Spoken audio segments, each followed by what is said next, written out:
साद सिर्फ 6 साल का था जब उसकी माँ कैंसर से जंग में ज़िंदगी की बाजी हार गई। तब इसके वालिद ने दूसरी शादी कर ली।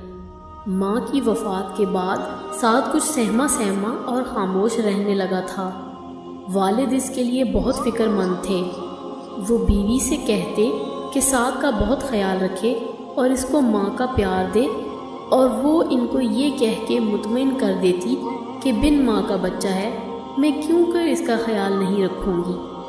एक दिन बाप ने बेटे से पूछा, बेटा नई अम्मी ठीक हैं या पुरानी अम्मी ठीक थीं? साद बोला, पुरानी अम्मी झूठ बोलती थीं, लेकिन नई अम्मी झूठ नहीं बोलती।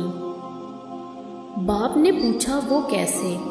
तो साद बोला, जब मैं कोई शरारत करता था तो अम्मी कहती थी, बेटा आज आपको खाना नहीं मिलेगा, लेकिन जब खाने का टाइम होता मेरे हाथ धुलवा कर मुझे अपने हाथों से खाना खिलाती थी।